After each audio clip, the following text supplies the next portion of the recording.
Alright, so let's talk about strategy, specifically business strategy in international context. And before I do start my presentation or my lecture, I would recommend that you watch this 15-minute video by Simon Sinek that was featured on TED Talks last year. This one is not about international strategy per se, but it's definitely a very good story on business strategy in general. He uses Apple as an example of excellent business strategy and explains why Apple has been able to succeed where other companies failed. Those of you who don't know, most of you probably do, is that Apple didn't really invent most of its products, like for example iPod, MP3 players, or music players, electronic music players, had been invented long before iPod, notably by Dell. But Dell didn't capitalize and didn't make any money on that and basically failed. Well, Apple is making a lot of money on iPads and whatever else followed. The same thing with Apple TV. There was a TiVo before Apple TV, and it was marginally successful, but again, it was nothing like what we see now with what Apple is doing to the way we watch TV. And a few other examples. And so the reason Simon Sinek says is that Apple had a better strategy. And so watch that video if you have a minute to see what was so special about Apple's strategy. Now, before I get into the theory of strategy, let me give you a brief, almost primitive summary of what strategy is about. I was reading my son a book the other day, and it was about ecosystems, and so it was about jungle, how different organisms, different creatures live in the jungle. Now, this is very much reminiscent of the business environment.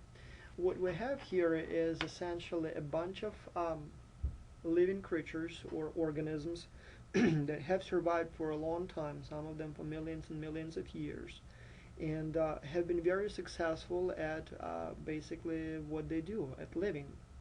Now, obviously most of us would find, for example, a leopard to be a cool animal, right? And nobody would like to be a worm, because that's not something that we in our culture consider cool or interesting. But the truth is that everyone from the elephant all the way to the virus is a remarkable story of success. In biology, the measure of success is basically survival. The successful organisms are the ones that live that can reproduce and survive for a long time. And so just because the organism is slimy or smelly or something like that doesn't mean that it's not a good, biological species. Just like elephants or snakes or leopards, so beetles and worms and other insects have been able to survive for a long time, which means the strategy they chose for survival is good enough and works for them. And so as you understand, each of these creatures in the jungle survives because they found their niche, and in that specific niche, in that specific segment of jungle, they are the best. So elephants, they are so huge that nobody messes with them, right? And then snakes, they found their niche in trees and in swamps, and again, where they live, elephants cannot compete with them. And then leopards, they are fast and they are strong, and they also can climb trees, and again, hardly anyone can compete with them in what they do. And then antelopes, they eat grass, but then grass, when elephants die, grows of the elephant's remains. And then beetles eat the poop of elephants and antelopes. And that may sound a little, not fun, but at the same time, hey, they've been around here probably longer than any of those leopards or elephants. So who said this type of business or creature is less successful? And then obviously viruses and worms and all kinds of other animals. So the point here is, in biology, if you want to survive, you have to do two things. Thing number one, find a niche where what you have is going to help you. So basically assess your strengths and weaknesses and find the niche in the environment where those strengths are important and where those weaknesses don't matter. Second, once you have found that specific segment where you are most suited or the fittest to survive, you have to compete with other competitors and try to basically kill them off. And so as long as you can be the most successful species in a given narrow, small niche or environment, you will survive and you will be more successful than others. Now, how is it relevant to business? Well, it's exactly the same story in business. Obviously, everyone wants to be a cool company like Apple or Google or whatever else you personally like, BMW maybe. But at the same time, there are all kinds of businesses, and most of them are surviving fairly well. Like, for example, we love to hate Walmart, but then Walmart is the largest organization in the world and one of the most profitable organizations in the world. Now, it may not be as cool to be a Walmart employee as to be an Apple employee or even owner of the company. But hey, they've been around for a long time, actually longer than Apple, and I believe their combined profits are actually higher than those of Apple. So who said that it's less an important business? Or take, for instance, Yum Yum. I mean, the guys have been here for over 100 years and still seem to be kicking pretty well. So again, not a big business, but they found their niche in this specific small market, which is campus of UNCG. They seem to be doing fairly well. And then obviously all those funeral homes and all those, I don't know, house cleaning services. That model has survived for a long, long time, and some of those businesses have been around literally for centuries. Who said that those businesses are less successful or less important than, for example, something that you may consider as, you know, an icon of business success? So as I said, just like Darwin said, in biology it's all about survival of the species, and the fittest one wins. And those of you who don't believe in evolution, well, believe it or not, but obviously you agree that there are some environments in which some animals or organisms perform better, and those organisms that are around today are probably the best in their very specific niche. Well, it's exactly the same thing with the strategy. Now, the difference between the natural selection of species, between Darwinism and business strategy, and this is a very important difference, is that the evolution theory or the biology basically is based on the idea that we are born with a specific genetic code, and there is only very little we can do about changing our strengths and weaknesses. For example, I was born the way I am, and my genetic code in every cell of my body prevents me or makes it impossible for me to substantially change what I am. No matter how much I try, I probably couldn't become a leopard, or I can't even become taller, and it would be very difficult for me to even become shorter. I suppose I can go to the gym and pump iron and maybe, you know, increase my muscle mass, and by doing so increase my chances of survival, just because I will be maybe stronger to fight off my enemies, or maybe more attractive to attract females of my species.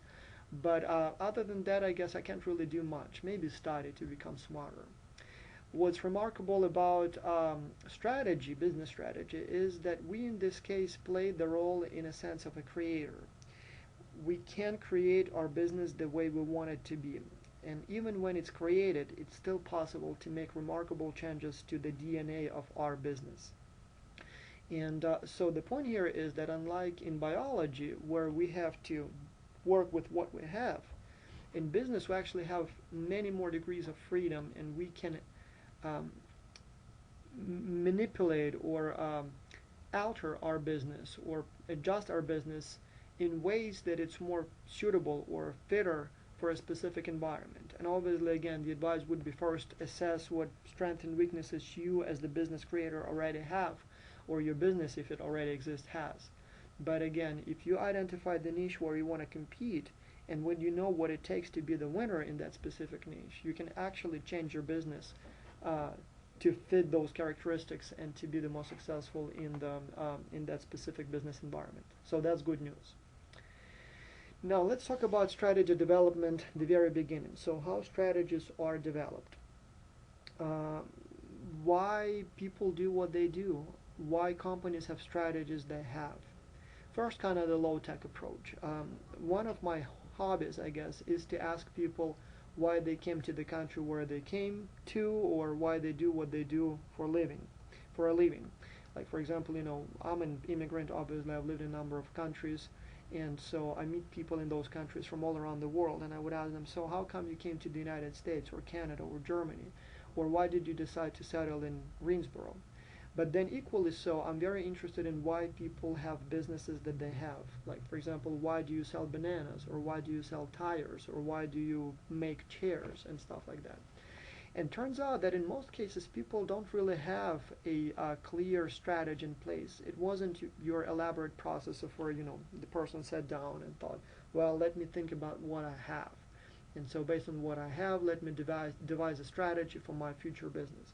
No, in most cases people actually tell me something like this. Well, I studied in college, and then it was 2009 when I graduated, and I couldn't find a job, and so my dad had this, Subway store, for example, a Subway restaurant, and so I basically took over the business from him because he was ready to retire and I had nothing better to do. Or, for example, this one guy told me that, he's selling tires, and I asked him, so how come you have this tire store? Why do you sell tires? And he said, well, my dad retired and then died and left me some money. And I had a few $1,000s, enough to start some business, but I didn't know what to start. And then I had a friend of mine who approached me and said, well, would you like to sell tires for me? I'm some kind of tire agent for Michelin, I believe he was. And so if you want to open up a store, basically a franchisee, I would be willing to supply the tires to you and provide all the services and training. And I thought, well, I don't know much about tires, but I don't know anything about anything else. And at least I know the tires go on cars and I drive cars. So I thought, why not? And so before I knew it, I had actually several stores in town selling tires. So those are kind of classic stories. A more sophisticated, or kind of the textbook approach to strategy, would be to sit down and either alone or with your associates identify the company's mission and goal, and define your business, define your main objectives, which I personally find kind of stupid because in most cases businesses are there to make money. Though again, some businesses, if you watch the video by Simon Sinek, many businesses actually are on a mission to change the world, and I guess in the process to make a few $1 billion. But anyway, that's the first step. And then once you identify what you want to do, you would identify the core competencies and core characteristics that your business would need to have in order to be successful at making or reaching that objective or goal. And then again, you would analyze the firm's unique abilities and activities and strengths and weaknesses, do all that analysis. And in fact, I would put that as number one, because until you know what you have, it's very difficult to know what you can do. But then eventually, once you've done all that, you would do, you formulate your strategy and decide what exact steps you would need to take to achieve your objectives. Now, I'm kind of making fun of this model here, and as I said, hardly anyone follows this model. But between us, I actually believe this is what you need to do. I realize that most of you will never do it, but I guess if I had to start a business again, and I've started three or four businesses in my life actually, I never did it. It was more like a chance, a fluke. I thought, well, why not, for example, have a car dealership? And so I was at that time selling and buying cars from Germany, so that seemed like a logical step. I just did it. But if I had to do it again, I would definitely from the very beginning, once I have the idea, or even once I just have an idea to have a business but I don't know which one I want to do, I would actually sit down and do this analysis and think what I have, what my strengths are, what my weaknesses are, what the opportunities for me are, what would be the threats, map it out, and even though that strategy would probably change many times, I would still try to have something in place because I know that would be better. Plus, I'm suspecting that the big-time guys, like for example, when Google acquires another company or decides to expand into another type of product, I'm sure they actually have a more sophisticated process, something similar to what we have here on the slide. And there is a very good possibility that they have a much more sophisticated, much more multi-step process that helps them identify the strategy, right? Now, let's talk about specific strategies that you would be dealing with. The thing is that as you will be deciding what kind of strategy works best for your business, the thing is that most of the ideas that you would ever come up with, people have come up with long before you. It's just like with photography, for example. I have a friend in Calgary. She's a photographer. She is one of the most popular photographers these days in Calgary, actually. If you type Calgary photographer, she would come up in like top 3 hits if you use Google. And I was once asking her, so tell me, how come you're such a good photographer? I mean, where do you get inspirations for your work? And she said, you know what? It's not about creativity. It's about this one book. And I looked at that book, and the book was basically, like photography for, like 101. Turns out there are tons of books on photography where you would have literally like 1,000 pages with ideas for your photography. These are some great ideas for your shots, and this is the types of light that may give you a great shot, and these are the poses that people can be in, and all that stuff. And turns out that if you want to be a successful photographer, if you want to come up with those ideas on your own, if you want to kind of reinvent the bicycle, it would be very difficult, because thousands and thousands of ideas have already been invented and recorded, and there is no chance you alone can reinvent the whole field and be better than others. What you can do, though, is you can stand on the shoulders of giants. I mean, you can basically take that book that has more or less like a college textbook on photography, and instantly you would have access to some of the most brilliant ideas of the 150 years of photography. Obviously, once you have the book, once you've mastered all those ideas that came before you, now you can come up with something substantively new. But now you know everything that has been invented before you. And it's exactly the same thing with strategy. When they said that, there are geniuses like, for example, Bill Gates or Steve Jobs or people like that, well, maybe some of them are geniuses. But again, the truth is, and I have no doubt, that these guys have studied very carefully what businesses did before them. And before they came up with brilliant ideas for their business, they probably knew fairly well how that specific industry has been, functioning before them. Before you have to come up with the idea how your business should operate, particularly with respect to international strategy, I strongly recommend that you review what has been already invented before you, because there are wonderful, brilliant strategies that have been invented, and we know fairly well what are pros and cons of each of them. And chances are, whatever you come up with, it would be something that had been invented before you. And so, multinational strategy is one of those strategies. So let's talk about them now. So when you will do business internationally, the first decision you will have to make is whether you want to go with a multinational strategy versus global strategy. Let me give you the distinction between the two. Multinational strategy is basically based on the premise that you should adjust your product or service for each specific nation or market, so that your cars or food or whatever you sell is different for market A versus market B. Global strategy, on the other hand, says that you should produce exactly the same product for every single market, and no matter where you sell it, it would be the identical, exactly the same product. Now let's discuss the pros and cons of each approach. Obviously, different customers have different tastes, right? So whatever Americans like, maybe people in China wouldn't like. And so what you can sell here may not be easily sellable in that country. So if you want to sell your product everywhere, you may need to adjust it or adapt it so that the product fits the tastes or matches the tastes of people in that specific market.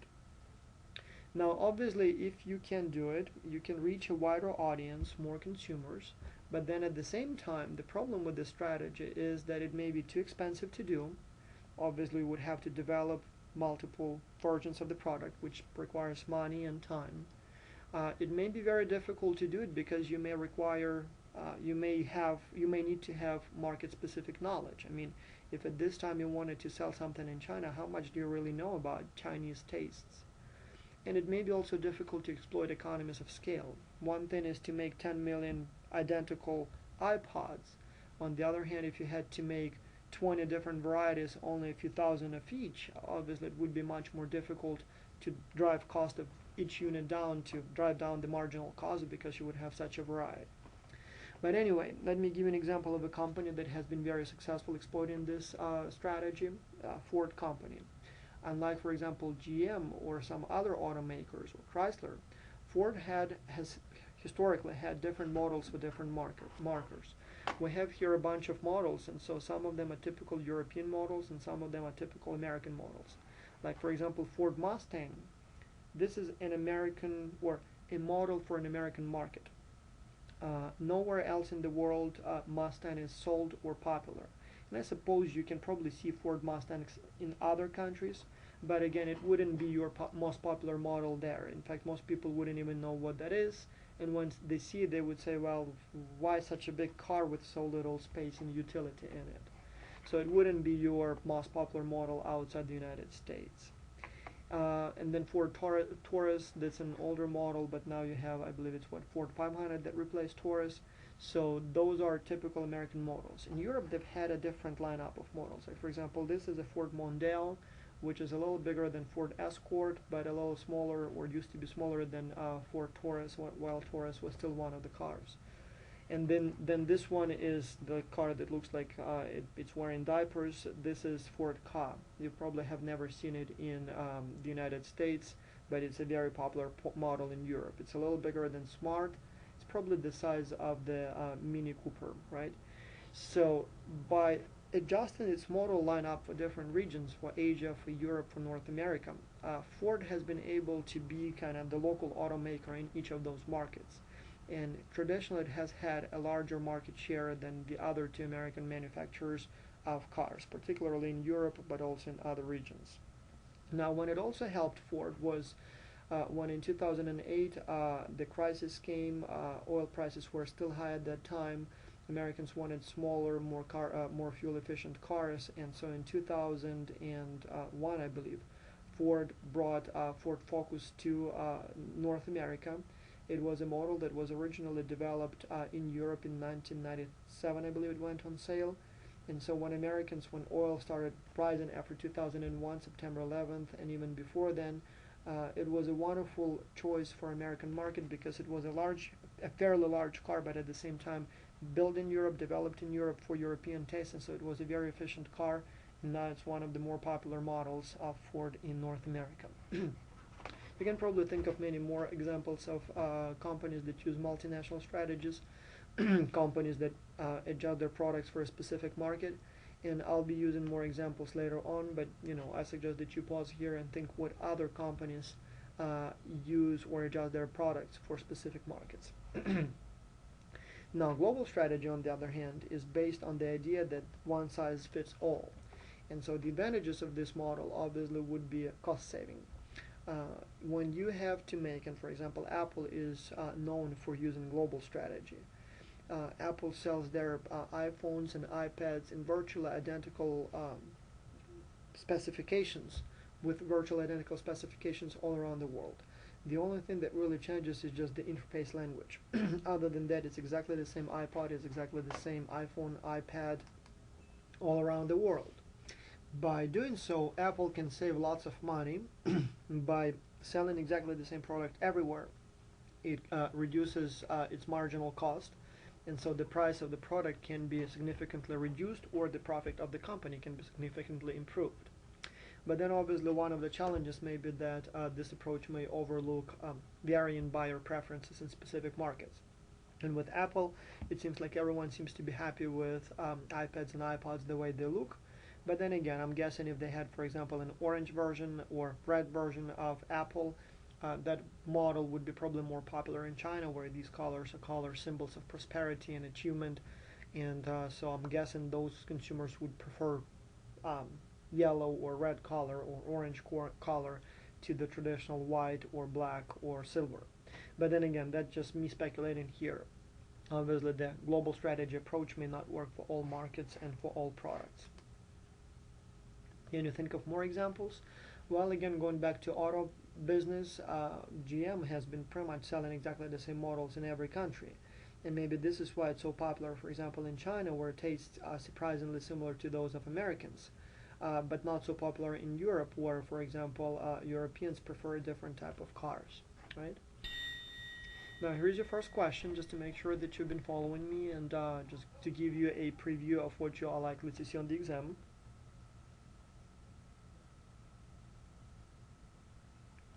And obviously the correct answer is E. Now, talking about multinational versus global strategy, when one or the other is likely to be better, to be preferred. Now, let me give you a few examples. One, generally, if your product or service is for older people, like baby boomers, it seems that the multinational strategy is your better choice. People who grow up in the early stages of globalization, people who were born around the Second World War, they grew up largely in their cells, in their countries, and didn't really have much exposure to foreign cultures and global environment. And so by growing up in some form of institutional and cultural isolation, those people grew up with distinct and different tastes.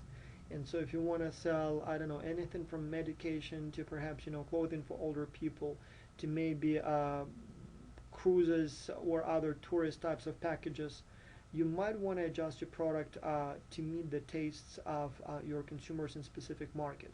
Because whatever American baby boomers like may not be exactly the same thing what people born around that same time in Europe would prefer. On the other hand, if your product is for younger generation, X, Y, G generations, so people who are more like you, they seem to have grown up in a global world with more or less the same types of movies and music and culture, and selling the same product to these people around the world seems to be not so much a problem because they already have similar tastes. So computers, media, entertainment for younger people, these products probably could be sold using global strategy, and by doing so you can save money on the economies of scale.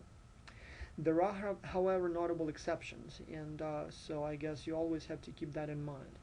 For example, Harley Davidson is like largely a product for older generation. I mean, younger people who like motorcycles, especially outside the United States, but even very much so in the United States, they wouldn't be very crazy about Harley Davidsons. Most of them would be buying faster and sleeker, modern Japanese, for example, motorcycles, or maybe even American motorcycles, but not the Harley Davidson looking ones. But at the same time, Harley Davidson is exceptional here. Even though it largely caters to older population, it actually sells exactly the same motorcycles, exactly the same models all around the world. In fact, they are remarkably consistent all around the world, and yet they are also remarkably successful. Of course, Harley Davidson today is not what it used to be 20, 30 years ago, so it's kind of losing its steam. But again, the reason they're still afloat and actually doing fairly well is because they have this exactly the same lineup of models that they sell everywhere. Now, it is true that most people who buy Harley Davidsons, they're actually specifically looking for that authentic American taste and look. And so had they tried to make the motorcycle look more Japanese in Japan, I mean, nobody's going to buy a Japanese Harley Davidson, right? So, but again, keep that in mind that sometimes even though the target population are older people, and the textbooks say that older people you have to... Now, another strategy would be the growth strategy. So, sometimes companies, in order to stay alive, have to grow, innovate, get bigger. So, and growth allows you to become, in many cases, more efficient, as well as basically, push all the competitors out of the market. There are a number of ways that companies can grow, and one would be internal growth, or mergers, acquisitions, joint ventures, and so on and so on. So talking about internal growth, a very good example of internal growth is the 3M company. 3M has been around for a long time. It's a huge company with businesses in all kinds of businesses, from, as I said, from pharmaceuticals to hygiene products to just about name it.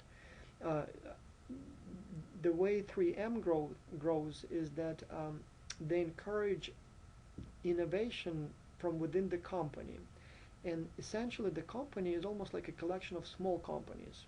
So when you work for 3M, you are encouraged to come up with ideas for new businesses. And usually when you do come up with an idea for a new business, the company will give you all the resources, all the support that you may need, cash, administrative support, and will give you a chance to try that business. And if it works, you will be almost like a business within a business. And so by exploring all those new directions constantly, 3M has been able to penetrate just about any type of industry and has been extremely innovative, as well as started a number of startups that eventually grew into larger businesses that the company now manages. On the other hand, a company can grow by acquiring or merging with other companies. And so a very good example would be Lenovo's acquisition of IBM. I'm going to show you a video here in a minute, and you have that video in the folder in case you want to watch it in a higher resolution. And so this one shows first how Lenovo acquired IBM, and more importantly, it explains what Lenovo got in exchange.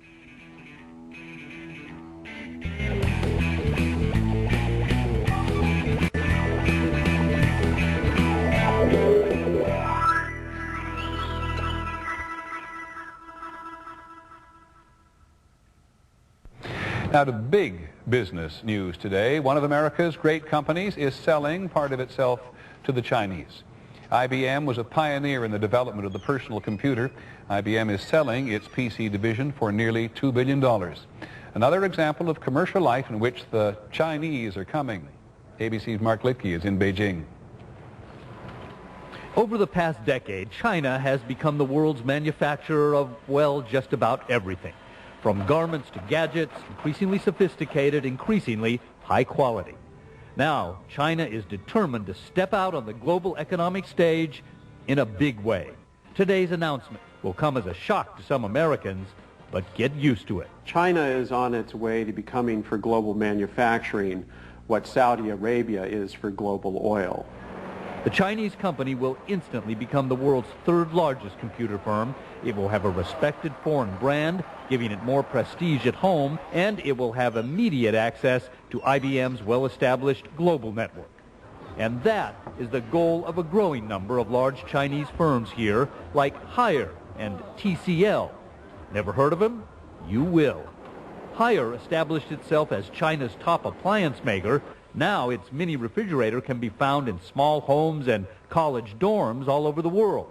TCL, China's biggest TV maker, bought Thomson Electronics from France this year, making it the largest TV producer in the world. China is not only making everything, they're making everything we need. China is becoming more important, but not just for Chinese companies. We source and build quite a bit of product in China. Chinese firms still have a long way to go learning how to operate on a global scale. Their experience in managing and manufacturing outside China is still very limited. And as the Japanese learned in the 1980s, just because you have the economic clout to buy up foreign companies doesn't mean you can manage them well. But China's growing number of muscular companies have already proven they can win on their own turf, and they're ready to take on the world. Mark Litke, ABC News, Beijing. So, as you saw in this video, by acquiring another company, Lenovo was able to get access to a new network of customers, suppliers, knowledge, as well as optimize its cash flows. And by doing so, it became all of a sudden a much more viable company. You probably have also heard about all kinds of alliances and mergers and acquisitions in other industries. So, for example, Ford has been doing business with Renault for a long time, and as well as Mazda, and then all kinds of other alliances that you would see in other industries. By working together or by acquiring other companies, you get all of little goodies. Then obviously, of course, you may run into all kinds of problems sometimes, such as, for example, you may need to disperse your attention, your resources. You may get an extra, basically ballast for your company. But again, sometimes in order to stay alive, you have to grow. Now, the opposite of growth strategy would be so-called retrenchment strategy. And sometimes when, if an animal is trapped, sometimes you literally have to cut off your leg in order to stay alive. And again, in business, that's not unusual. GM recently, as you know, went through the bankruptcy process, and so in the process of restructuring, GM had to get rid of some of its, let's call it fat, or underperforming units. So there is no more Oldsmobile, Pontiac, Saturn, Hummer. Analysis showed that these brands have been underperforming, and in order to stay alive, GM had to reduce its size and get rid of those underperforming brands. Now GM is left only with Chevy and GMC and a couple of other brands, but Buick, I guess, is still there. It's a smaller company, but again, by shrinking its size, GM was able to become more viable, more lively. And so again, sometimes that's what you need to do. Now obviously the problem is that if you would like to shrink your size, that means that you would be laying off people, and that's never popular. not among the employees, as well as not among the key decision makers in your state. So that's definitely a loss for your image. But then again, sometimes that's the only way you can survive. And so be prepared for this on the streets, but that may be the only way out. More examples of companies that had to shrink their size in order to survive, well, I'm sure we can think of more.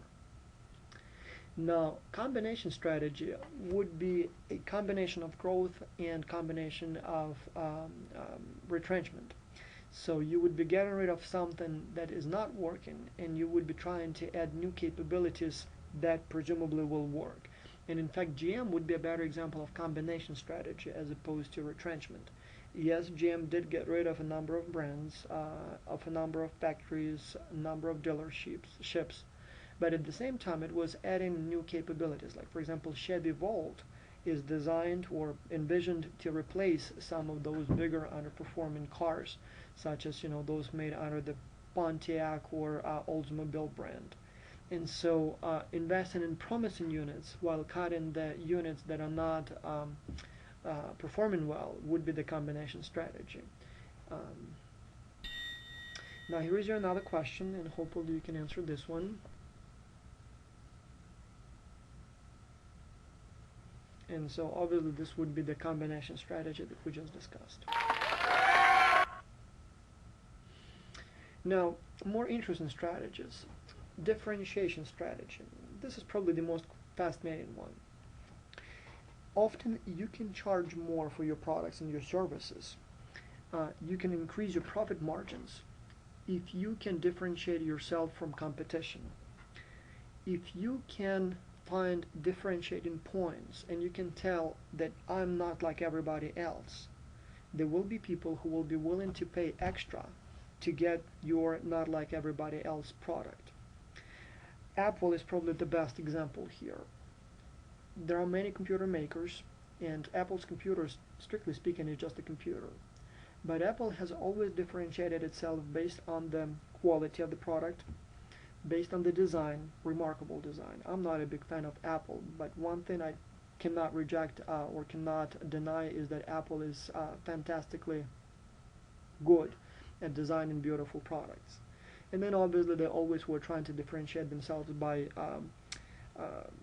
making both hardware and software and claiming that this combination gives them higher quality. And again, it's questionable if it's really the case, but this is the myth, and that's what counts. Or myth in terms of this is the belief. Is it a myth or reality? It doesn't really matter. The thing is that we believe that Apple's products are better quality because they make their own hardware and their own software, and that's enough for many people to pay more for the Apple computer because they believe there is something different about them. And then obviously, of course, all that rebellion history that goes all the way back to the 80s when they were very popular as basically the opposite of the gray and black computer culture of that day that was dominated by IBM. So by presenting yourself as different in some way, you are likely to have some customers, not necessarily many, but some that will be fanatically devoted to your difference and will be paying more for your products. And so obviously Apple has been extremely remarkably successful at doing that. And so as a result, Apple computers cost more, and there is a whole group of customers, like a huge army of very loyal customers that are willing to stay in line for hours and hours when a new product comes out just to get their hands on it faster. And then on all those forums they would be saying good things about Apple no matter what you say. So I guess you call them what Mac has, right?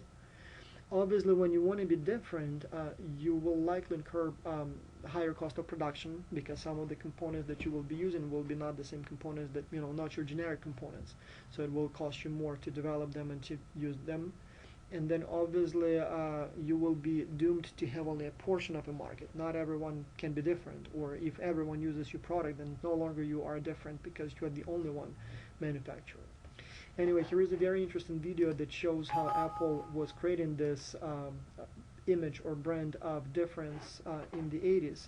And even though today Apple is pretty much the same as your Microsoft or Google, I mean, They are no longer the rebels. They are the bad monopoly guys.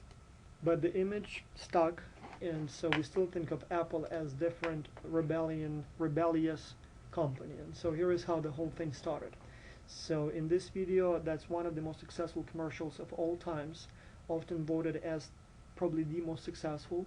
And this is one of the early ads of Apple.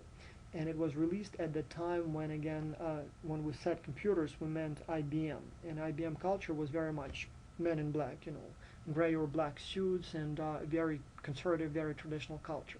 And here there are a bunch of guys from a garage who decide to do computers, make computers differently. And so this is how they presented themselves.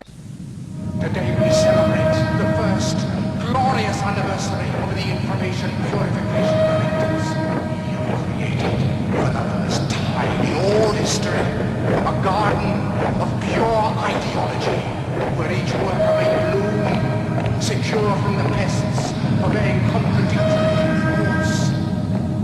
The creation of the rules is more powerful a weapon than any fleet or army on earth. We are one people, with one will, one resolve, one cause. Our enemies shall talk themselves to death, and we will bury them with their own confusion. We shall prevail. On January 24th, Apple Computer will introduce Macintosh. And you'll see why 1984 won't be like 1984. Very powerful commercial. It gives me goosebumps every time I watch it. So definitely that was a very smart choice to try to present themselves as somebody's different to the establishment. And so Apple, even though, as I said, today Apple is the establishment. Today Apple basically dictates how computers and many other products look. I mean, they basically redefine how we use phones, how we use computers with all those iPads, iPhones, iPods. But again, we still have that perception that they're different and willing to pay, and we are willing to pay more for their products, even though strictly speaking, $1,000 Dell is as good or probably better than $1,000 Apple, at least, you know, in my world. By the way, an interesting story of this commercial that I just showed you is that it was made in 1984, specifically for Super Bowl. But then the management of Apple, I'm not sure if Steve Jobs was one of those decision makers or it was someone else. When they saw the commercial, they felt that it was not very good. In fact, they thought that it was a terrible commercial. The problem is that by the time they decided that it was a terrible commercial, Apple already paid to Super Bowl for airing that commercial. And so they couldn't just withdraw the contract. And so eventually they got some kind of refund, but they still showed that commercial once and only once. So it was aired only once on TV. And the success of the commercial is hard to overestimate. Since then it's still been around and shown millions of times on YouTube and so on and so on.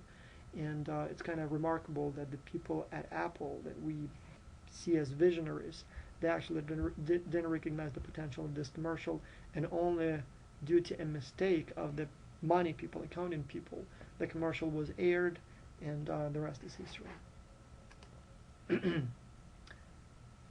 Yeah, think different and you will be able to charge extra premium. Now here are a few more examples of differentiation strategy, and so in all cases, as you will see, the product is different and therefore more expensive. For example, your $5,000 Armani suit is probably your regular $1,000 suit, but because it has that Armani logo, it makes it different, unique, and so people are willing to pay a lot of money for it. Or, for example, if you still remember GM's Hummer 1 and then Hummer 2 and then Hummer 3. Well, strictly speaking, from the technical perspective, Hummer is your Chevy Tahoe. It's exactly the same engine, exactly the same transmission, everything the same. It just has a different look.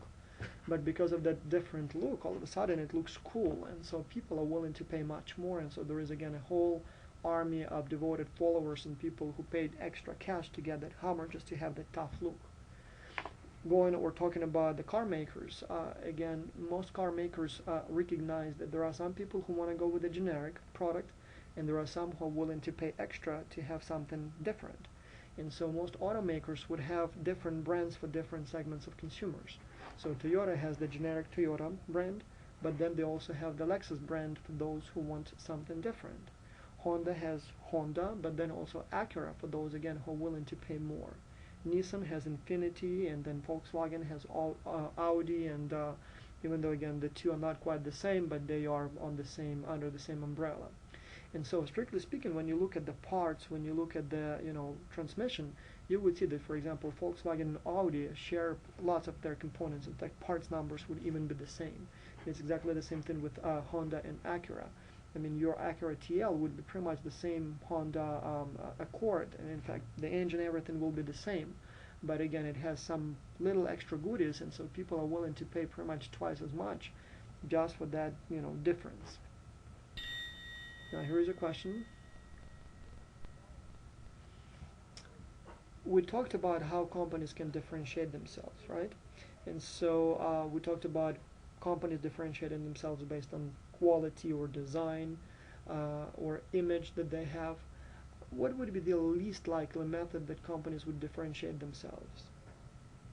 Obviously, the answer to this question would be production method. I mean, hardly ever you would have two companies that make exactly the same product, but one charges more money for the same product just because it was made differently. And so if you think about like organic food here, well, organic apple is not just same apple. So I mean, this is a distinctly different product. The only example where I can think where companies charge more just because the product was made differently, even though the actual product itself is identical, is diamonds. Canada has been fairly successful at marketing its diamonds as blood-free diamonds. You know that most diamonds come these days from Africa, maybe from Russia, and there is this perception that diamonds, for example, from Africa have blood on them. If you've seen the movie Blood Diamond, you know what I'm talking about here.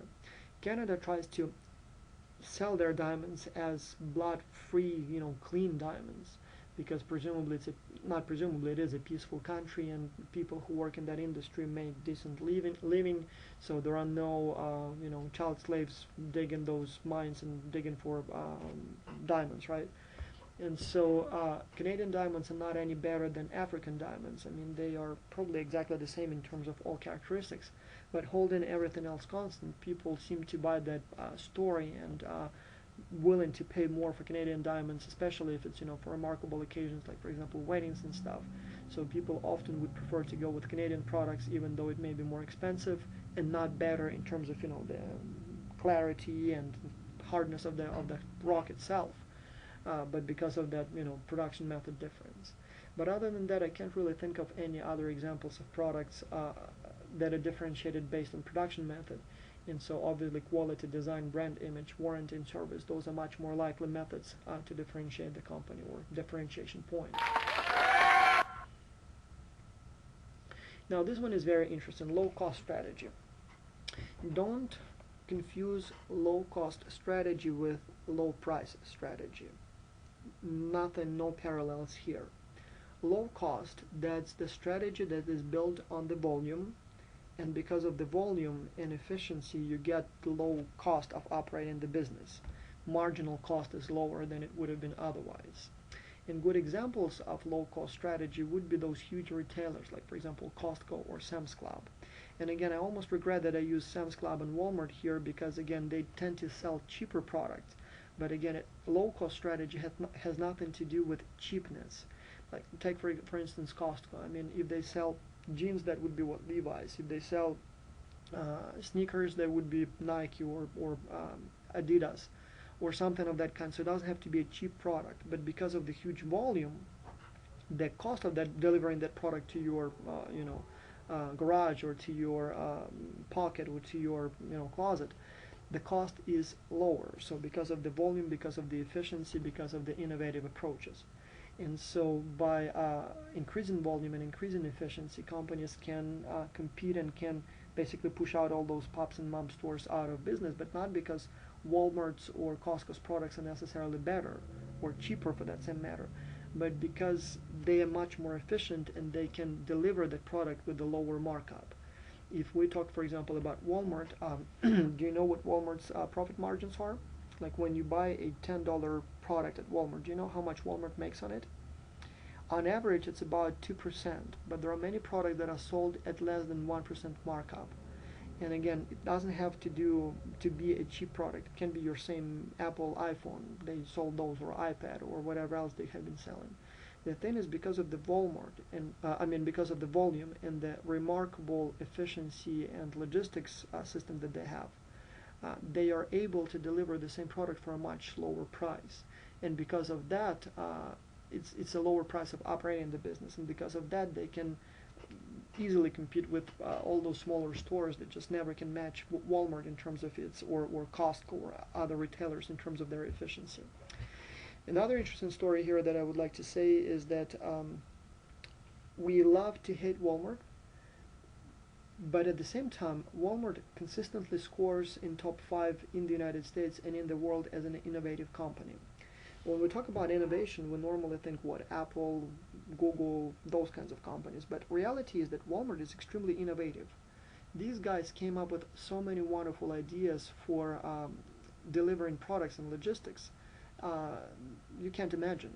They came up with that idea of embedding chips into boxes of products, and so when a truck comes into a Walmart delivery door at the store, you don't have to scan every box separately. Once it goes through that ramp, all the information is right away there in the system.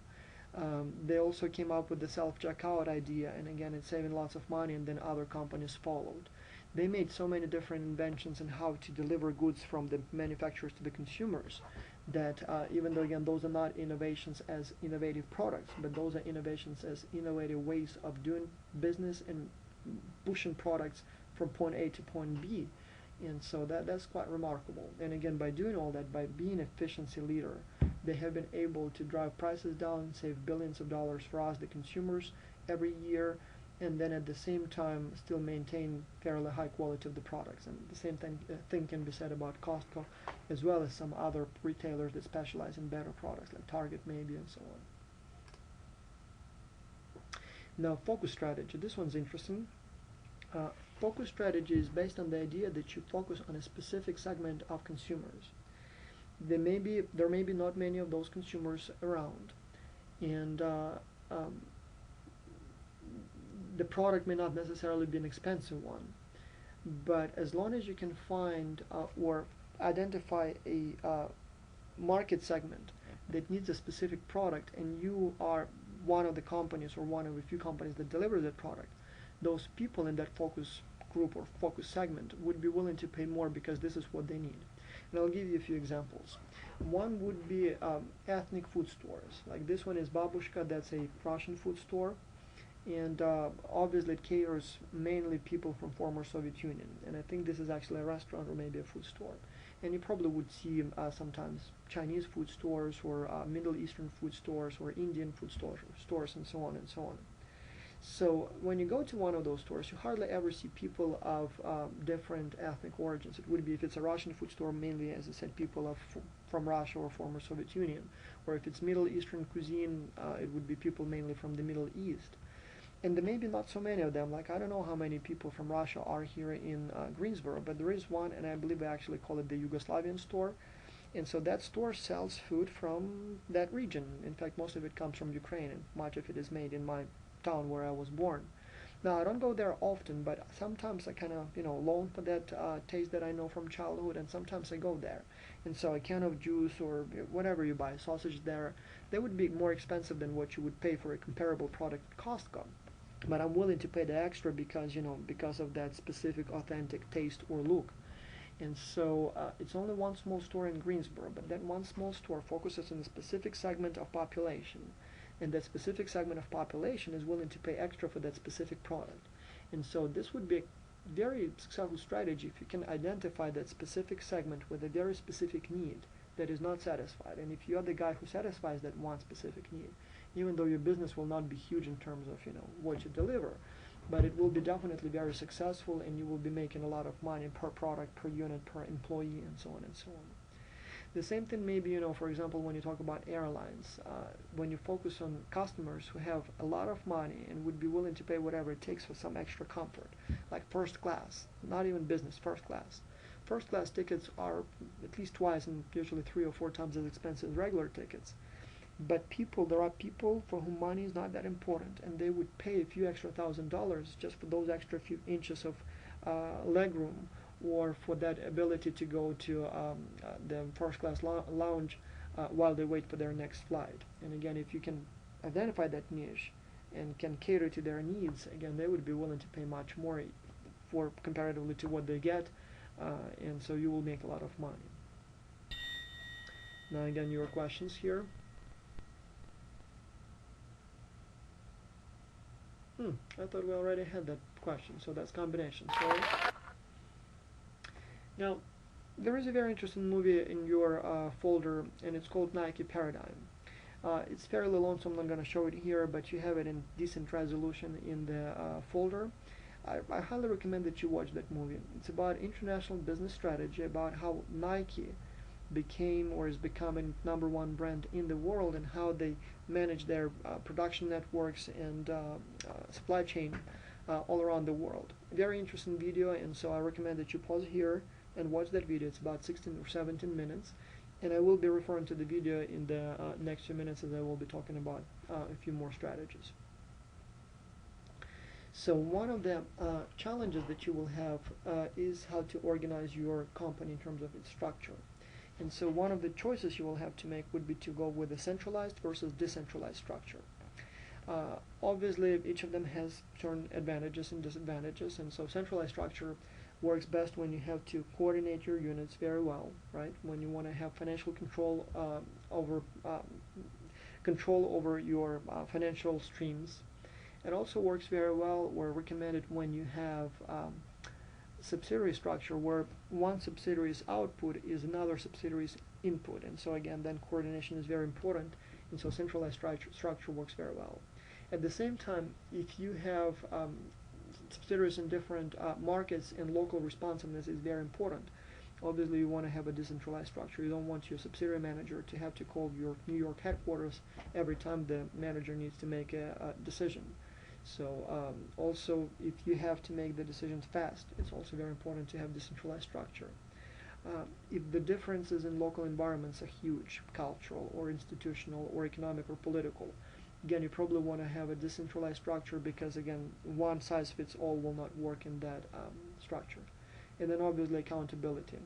If you have a centralized structure and something's not working very well at this unit, how do you know if that's the manager of that unit who is underperforming, or is the headquarters that are not given enough support? When you have decentralized structure, you know if something's not right here, that's because of those guys at that local chapter, and not the central unit. I mean the central headquarters. Here is a question, and obviously the answer is B, right? You can pause and read it more carefully. Now, when you want to add international dimension to your company, let's imagine that your company already exists, and you decided to go and do business overseas, not only in the United States. One of the challenges that you will see is how do you add that extra dimension? How do you add that international perspective? And you'll have a number of choices here. And so here we have plus advantages and disadvantages of each of them. You can have a separate international division, and people in this division, let's say your company sells planes, trains, and automobiles. So if you went with international division structure, people in that division will be selling all trains, automobiles, and planes, but they specifically will be responsible for dealing with international suppliers and customers. And I'll get back to the pros and cons of this method. Let me just show you all the options. An alternative one would be area structure model. So you would have, for example, a division that is responsible for Asia, a division that is responsible for North America, and so on and so on and so on. So rather than to have your trains unit, planes unit, and automobiles unit, and then a separate unit that deals with the international dimension and helps all three products to go international, here you would have the area structure, where you would have the divisions based by the area. So you'd have your Asian division that makes trains, planes, and automobiles for Asia, your American division that makes trains, planes, and automobiles for America, and so on and so on. And again, we'll talk about pros and cons of the system in a minute. Now, global product structure is the structure where you have basically everyone goes global. So trains global, planes global, automobiles global. But then within each of those global divisions, you may actually have subdivisions where you would have, like for example, trains division domestic, and then trains division Germany, and trains division India. So this is more complex and basically combines the two previous models in one. And finally, matrix structure. That's where you have your organization devised as a matrix. And you would have here regional managers, and you would have the product managers. And then people would be assigned to either these or those managers depending on the needs. Today you may be working on planes in Asia divisions, tomorrow you may be working on planes in American division, maybe the day after tomorrow you would be working for the European division on automobiles. So the idea is that the structure is fluid and the resources, people as well as other resources, are assigned to units as the need arises. And so talking about pros and cons of each of this method, let me just briefly review each of them separately. So international division structure, that's when you have a separate unit that deals with international business at your company. Actually, this is the structure that one of the companies I worked for was responsible for. I was in the international division, and my job was the company was selling or producing and selling all kinds of stuff, from agricultural machinery to agricultural produce to fertilizers, financial services, transportation. And so I was in the international division, and we were responsible for pretty much all products, but kind of the international dimension support for all products. International contracts, currency exchange for buying or selling any of those products all around the world. All those kinds of, everything that needs to be done internationally, from travel to moving money across the border to paperwork related to moving products across the border. That's what we did. Now, obviously, this approach allows you to specialize. So people, for example, at our company who were responsible for selling fertilizers, they didn't have to worry about, where they would get foreign currency or what kind of paperwork they need to prepare to move their product across the border. That was our responsibility. At the same time, we didn't have to disperse our attention and think about qualities of that product and stuff. So in many cases, we would be preparing the paperwork for stuff that I don't even know how it works. But I knew whom to approach on the border, whom to maybe even sometimes bribe if necessary, how to prepare the documents, where to get the cash, how to exchange the cash, all that stuff. So that's what we did. And so we were very good at managing the international dimension. And so obviously that helped a lot. But then one of the problems, of course, of this approach is that first, we had to know a lot about every country, and sometimes that may not be possible. Doing business with Asia is very different than doing business with North America. And since we didn't have a separate unit for Asia, separate unit for North America, we had to know it all on our own. And it seems like we did a decent job, but I suspect that, had we been specializing in specific regions, we would have done an even better job. At the same time, again, since we specialized in international business, we didn't know much about product. And again, I suppose we could have done our job better if I was responsible particularly, let's say, for trains or automobiles for planes, and knew more about that specific product and then was dealing with it in international context. So, but anyway, obviously there are some advantages of this system. When you go with the regional structure, international area structure, here you have good knowledge of specific regions. Again, particularly when you do business in different regions of the world, Asia, Africa, North America. Those are very unique and distinct regions, and so just because someone can be successful in Europe doesn't mean that the person would be successful in Asia, because of a whole different skill sets that you need to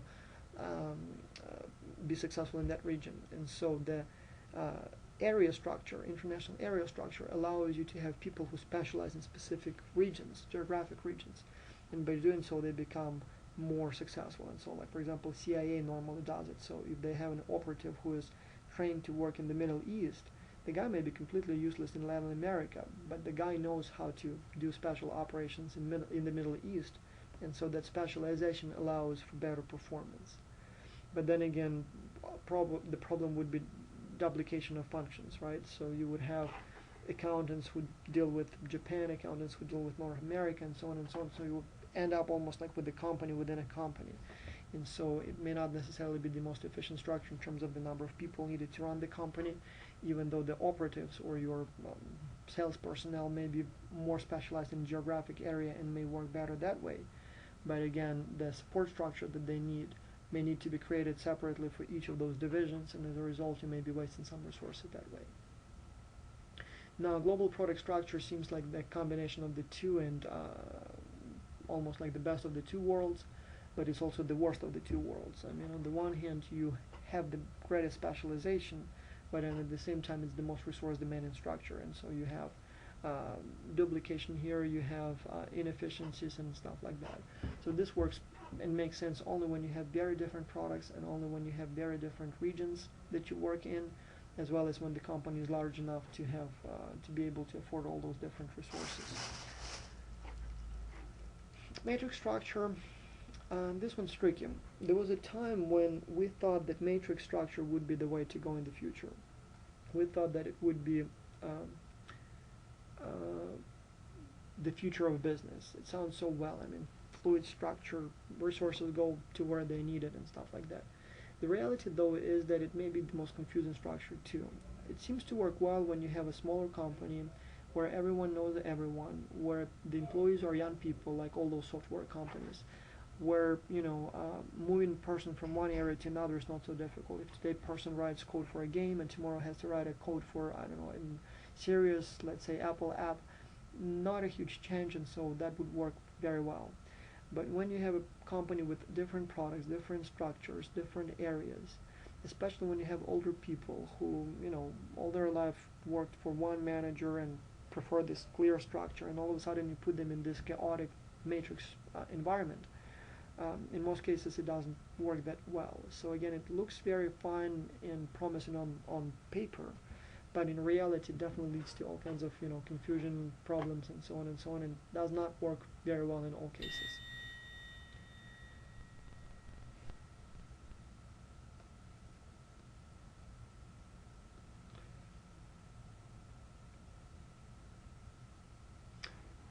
The correct answer here obviously is D, if I get it right.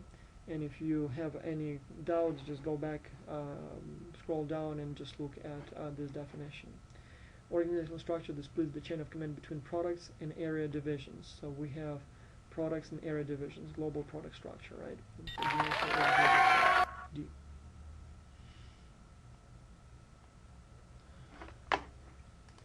Now I have a few more slides about how to organize people, structure people into your units, how you can create teams, self-managed teams, cross-functional teams, global teams, virtual teams, but you can read this on your own. I mean, there is really nothing unusual here, so this is very simple. Like self-managed teams, it's almost like a company within a company, right?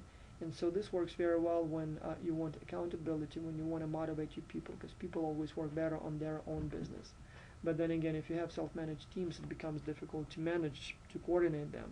And then in many cases, they perceive themselves as rivals. And so even though they are members of the same organization, but they're on different self-managed teams, and it's almost like companies within companies competing for the attention of the headquarters.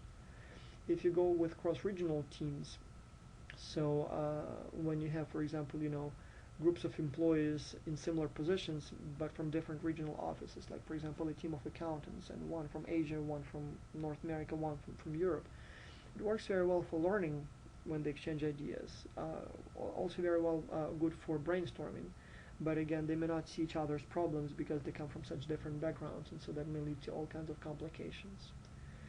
Cross-functional teams, that's when you have a bunch of people from different functions. You would have an accountant, a CEO, a worker on the same team, a marketing guy on the same team.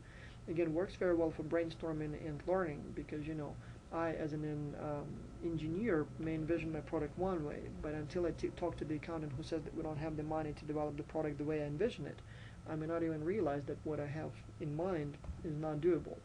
But then again, obviously those people would kind of speak different languages, and so sometimes finding understanding may be not so easy.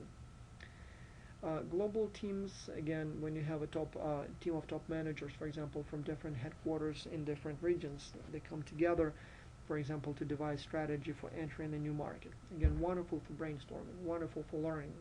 But then again, in many cases, they may be fighting for attention of the CEO of the entire company.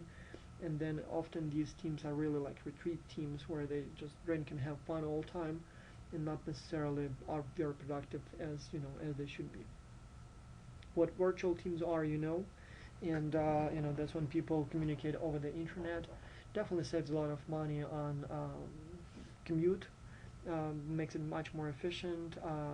In many cases, actually, many fewer interpersonal conflicts, because you focus on the task, you communicate only via email, and you don't worry about all those office politics and other table games that would be going in the real world. There would be no dating, there would be no crossing roads, so it would be much more task oriented. But then again, in virtual teams, I know a lot about it. That's what I study. In fact, when I teach the course face to face, my students participate in what I call X-Culture projects. So they put in teams of about 7, with each student being from a different country. And so we would have up to 2,000 students from 30-something countries in a given semester. And so they work for a semester together as a virtual team, communicating online and developing a business plan over the course of the semester. So I know a lot about that. And so one thing that I've noticed, that even though these teams can be very productive, very efficient, the problem is because people never meet face to face, they kind of lack that personal contact. And so they can be working together for a whole semester, even sometimes for years, but still not even know if the other person is a man or a woman, let alone things like married, not married, what the person likes. And so team commitment becomes much less. I mean, we tend to be more attached to people that we have more in common with. And so if you never can go, to a bar together with that person, or to a game, or, but at least see face the person, we tend to perceive those virtual team members as just, a picture on the computer screen and nothing more. And then obviously they have all the problems, from time zone differences to all kinds of other things. And again, I wrote actually a few papers about that, so don't want to bother you with all those details. But if you're interested, I would be very happy to share more with you. Now, talking about strategy, there are a couple more things that I want to mention, things that are not necessarily mentioned in the textbook. One is that when you develop the strategy, you shouldn't undermine or shouldn't neglect the power of tradition. Well, now with iPhones, for example, the phone looks like an iPhone, right? But just a few years ago, there were 2 major types of phones. The flip phones, like the ones that open, and the kind of solid one-unit piece phones. And no matter what you do or what you believe, Europeans preferred the one-unit phones, and Americans preferred the flip phones. And again, Nokia, Motorola, all those companies had to adjust their products and sell some models in Europe and some models in North America, just because of those different tastes. Pickup trucks is a typical American thing. You could probably see some of them in the Middle East and some of them in Latin America, but definitely not in Europe and almost never in Asia. And again, Nissan makes, for example, as seen here on the picture, pickup trucks for North America, but not for Europe, just because of that difference in tastes. So those are all very important things, and you have to keep that in mind. Even again, talking about cell phones, even though cell phones are now all, like an iPhone, at least in terms of design, but the way we pay for phones is drastically different in different regions. In North America, it's usually based on contracts. So you sign a contract, you have certain minutes, and then you can buy more minutes if you need to, or pay the penalty if you use more minutes. But it's a contract, and you get the phone almost for free for 2 years.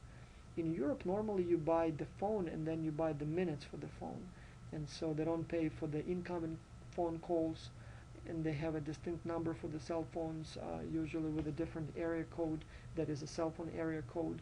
And so again, when you sell that product, you would need to adjust for those tastes, because in America, even though the per minute contracts or deals are becoming more popular, but again, still the consumers see very much the market differently than what they see in Europe. It's very important when you develop a strategy that you kind of factor in for not becoming the bad guy, especially in international context. It's important. American companies often suffer because of this perception, or generalization of American image to American companies. And so often when when people in, let's say, the Middle East are trying to protest against or express their frustration and anger with America, what they do, they would just burn symbols of American businesses, or sometimes even actually trash the businesses. And so Pepsi and Coca-Cola have enjoyed or suffered their share of, suffering because of that. And so it's very important that you present your company in the right light, so you don't become that bad guy. Apple somehow has been able to build this image as a good guy, but then BP, for example, was trying very hard to create this image of the green, environment-friendly company. Tibet they had that spill in the Gulf of Mexico because they almost succeeded at presenting themselves as the green, environment-friendly company. And then we did talk about Canadian diamonds as presumably are, you know, the good diamonds. So all that stuff should be factored in, and it would help a lot if you follow that advice. Now here is a question for you, and pause, and if you want to scroll down back and see what the answer is, you can. The answer obviously is D, differentiation. And this is what you need to know in the exam. Thank you very much for your attention, and that concludes the lecture.